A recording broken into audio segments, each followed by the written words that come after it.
nasugatan ng isang driver ng SUV matapos mabasag ang windshield nito habang binabaybay ang C5 road sa Taguig. Pero hindi dahil sa banggaan, kundi sa mga batang tambay na walang habas na namamaturaw ng mga sakyan sa lugar. Nasa gitna ng aksyon si Dindo Flora. Kitang-kita pa ang mga marka ng sugat sa mga braso na mula sa mga bubog ng windshield ng SUV na minamaneho ni Levi Vinag. Pauwi na raw sila ng bahay madaling araw noong 4 ng Pebrero nang batuhin ng dalawang lalaki ang kanilang sasakyan sa gitna ng C5 road sa Taguig. May tumawid muna kami nakita, so syempre hindi namin pinansin. Tapos nung nandun kami sa madilim na part, nag-high beam ako. Nung pag-high beam ko, nakita ko may dalawang matanda na, parang mid-30s. Akala namin tumatawid din. Bigla kami binato. Nung bumuelo, ayun pala, may bato pala siyang hawak. Tapos bigla kami binato ng ganyan.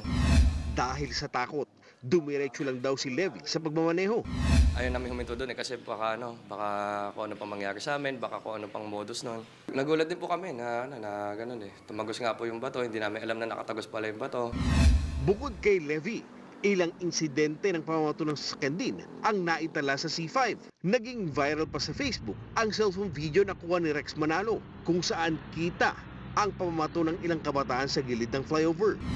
Yung pagpulot nila ng mga bato, parang tuloy-tuloy lang, parang wala silang pakialam kung sino tatamaan. Tingin ko, nag-range sila sa mga 12 to 16 years old.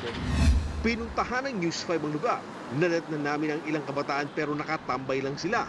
Agad namang dumating ang mga marshal ng Bonifacio Global City at pinaalis ang mga ito. Ayon sa Taguig PNP, sakit talaga ng ulo ang mga kabataang nambabato ng sasakyan. Pero dahil minor de edad ang mga ito, hindi sila nakakasuhan.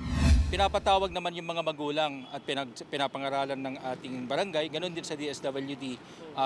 Yung mga minors na paulit-ulit ng sangkot sa pamamato o sa anumang krimen ay nilalagak muna sila sa shelter. Bumuo na ng Task Force C5 para bantayan ang lugar mula sa mga nambabato. Umaaksyon. Dindo Flora, News 5. Be sure to come back. Use 5 everywhere. Copyright 2016.